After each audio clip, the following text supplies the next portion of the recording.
Well, it's funny because that I'm following Jen Knapp, who not only has the greatest name in the world, but also talked about housing.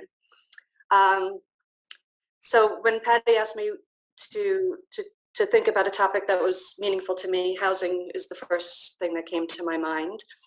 I serendipitously got involved in housing. I'm a special ed school administrator by trade, and took a part-time job when I was on a break. The first thing that I learned really is that housing is the foundation on which you build a life. If you have a home, you have an avenue to all the better things in life, and so many people do not.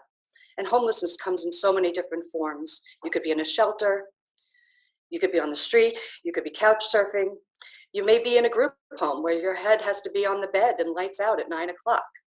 Or you may be in your parents' home at 45 years old because nobody ever thought you could live on your own. I think everyone deserves to have a home.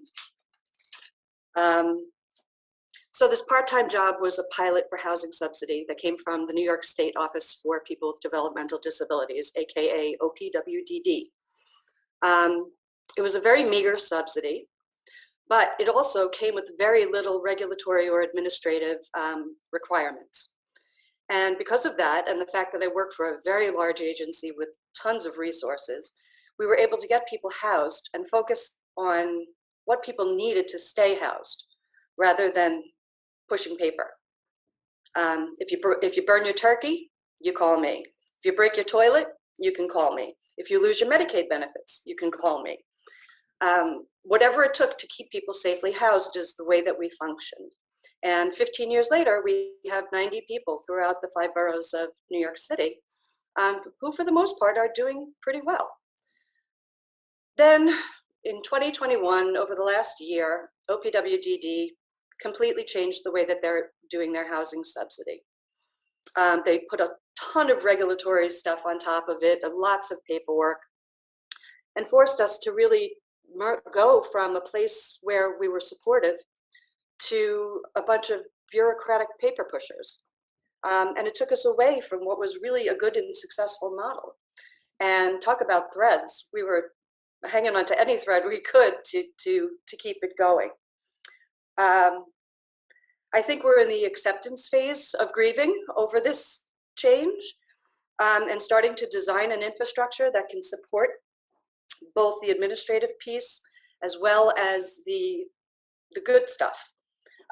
Be present to fix a toilet.